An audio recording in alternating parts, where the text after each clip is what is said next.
धन्यवाद करना चाहता हूं कि आपने मुझे जहां बोलने का मौका मिला। मेरा नाम अनिल पाबा है, मैं अमर संतोष म्यूज़ियम का डायरेक्टर हूं। ऐसे मैं पेशे से बैंक का मैनेजर हूं, लेकिन मैं लिखने में बड़ा आर्टिकल लिखने में बड़ा शौक़ था। मैं डेली एक्सेलसियर में कम से कम 1990 से लगातार आर्टिकल लिख रहा हूं, पर हेरिटेज पर लिखता था।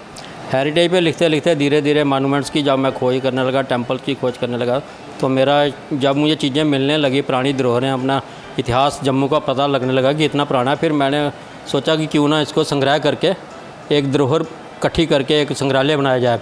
तो फिर मैं लगातार खोज करता रहा, और मैं वैसे भी आर्कियोलॉजी में स्टडी कर रहा हूँ। तो इस वक्त मैं PhD भी मेरी ख़त्म होने वाली है।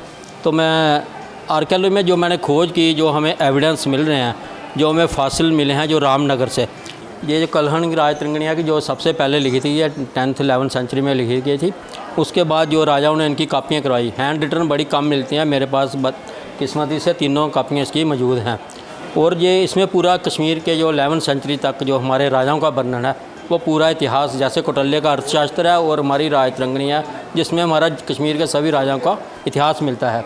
इसके बाद हमारे अरबिक, फारसी में, पर्ची में और भोजपत्र में, ताड़पत्र में भी है। इधर जो साइंस टेक्नोलॉजी मानस्क्रिप्ट हैं इधर मेरे पास, और इसमें सारा बड़े बारीकी से हमारे जो डोगरा शासकों ने काम किया है। उस टाइम लिटरेरी काम बहुत हुआ था हमारा रणवीर और प्रताप सिंह के टाइम में।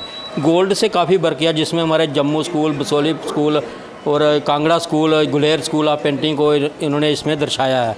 और ये हमारी ये गोल्ड वर्क से था, इसलिए उन्होंने हमारे जो लोकल टैलेंट था उस टाइम, उनको बहुत प्रोत्साहन दिया जाता था राजाओं के टाइम में। तो वो काफ़ी चीज़ें आज हम पे इस पर बड़ी रिसर्च हो रही है, बसोली पेंटिंग पर, कांगड़ा पेंटिंग पर, तो वो आज सारी इस मेरे संग्रहालय में मौजूद हैं। इसमें बड़ी रेयर से रेयर पेंटिंग भी हैं, और जो मानूस्क्रिप्ट है सबसे पुराना, वो 12th 13th सेंचुरी का ये इसमें रघुवंश है, इसमें संबत कुमारों का वर्णन है। ये सबसे पुराना JNK में शायद एक ही है जो बचा हुआ है, सबसे बड़ा। इसमें 141 लीफ है, और इसको प्रिजर्व करने के लिए कम से कम 2-3 लाख का प्रोजेक्ट अभी सेंट्रल गवर्नमेंट में जा रहा है, तो ये प्रिजर्व होगा। और गवर्नमेंट भी चाहती है, अभी सेंट्रल मिनिस्टर आए थे मेरे पास म्यूज़ियम में, तो उन्होंने कहा जो भी आपके आर्टिफैक्ट हैं, दिल्ली से टीम आएगी, इनको पूरा प्रिजर्व कर दिया। ये पूरे हमारे जम्मू की और भारत की बहुत बड़ी धरोहर है, जिसको आपने संजो कर रखा है।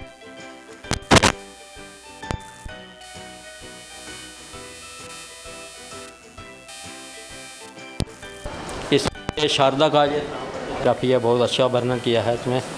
तो ये हमारी एक सील मिली थी कश्मीर में। ये जो सांची स्तूप हम देखते हैं, जो बुद्धिस्ट पीरियड का, जिसमें जो मेन गेट पे डिज़ाइनिंग हुई है वो सेम डिज़ाइनिंग है इसमें। ये और पीछे जो लिपि लिखी गई है इसमें बड़ी बारीकी से, ये लिपि भी अगर ये इसमें पूरी खोज हो जाए तो ये लगता कि हमारा जो सांची स्तूप था वो इसी डिज़ाइनिंग पर बनाया गया था। ये कम से कम 3000 साल इसका वर्णन जाता है। ये काइन है हमारे, ये डोगरी में, टाकरी में लिखे हुए हैं।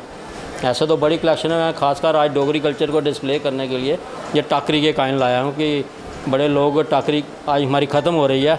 जो हमारी टाकरी थी वो भी ब्राह्मी लिपि के साथ ही शुरू थी, लेकिन आज हम लोग भूल गए हैं अपनी लैंग्वेज को, अपने डोगरी कल्चर को, और हम अपनी टाकरी जो हमारी पुरानी लिखी थी वो आज पढ़ने में बड़े कम ही लोग हैं सक्षम, जो नहीं हैं। जो टाकरी के जो मानूस्क्रिप्ट मेरे पास पड़े हैं, ये JNK में कहीं नहीं मिलेंगे, ये सिर्फ मेरे पास ही हैं। आज टाकरी में हमें इतने इंस्क्रिप्शन मिल रहे हैं, तो जिससे हमारी पुरानी हिस्ट्री की बहुत खोज होती है। मुझे ये थोड़ा बदकिस्मती से यहाँ बड़ी विडम्बना भी होती है जब हम ये देखते हैं कि हम अपने जम्मू कश्मीर का पूरा कल्चर, या हमारी जो यूनिवर्सिटी में जो डिपार्टमेंट हैं, जो आज जो रिसर्च हो रही है वो सिर्फ लाइब्रेरी बेस पर हो रही है, जो उसमें लाइब्रेरी में बैठ के रेफरेंस दे के PhD हो जाती है, लेकिन फील्ड वर्क कहीं पे दिखता नहीं है, जिसके कारण ना तो हमारी कोई बुक पब्लिश होती है जो रिसर्च करते हैं, क्योंकि वो सारा का काम लाइब्रेरी में होगा। अगर हम फील्ड वर्क करें तो हम जम्मू कश्मीर का इतिहास बदल सकते हैं। आज जो मैंने माइक्रोलिथिक टूल्स ढूंढे हैं जम्मू कश्मीर में, वो आर्कियोलॉजी डिपार्टमेंट थे, तो वो कहते थे कि पैलोलिथिक और नियोलिथिक में बहुत गैप है। वो फर्स्ट टाइम मैंने 30 टूल माइक्रोलिथिक टूल्स ढूंढे हैं, और वो जम्मू कश्मीर की हिस्ट्री का जो गैप था वो भर गया है। आज हमें ज़रूरत है कि हम अपने आर्कियोलॉजी एविडेंस को ढूंढें, जो पुरानों को आधार माने और दंत कथा को आधार माने, अपनी रिसर्च का बेस बनाएं, फिर ही हम अपने इतिहास को लिख सकते हैं और क्रोनोलॉजी हम बना सकते हैं। नहीं तो जम्मू का इतिहास हम 15वीं शताब्दी के बाद का ही गिनाएंगे, पहले का नहीं।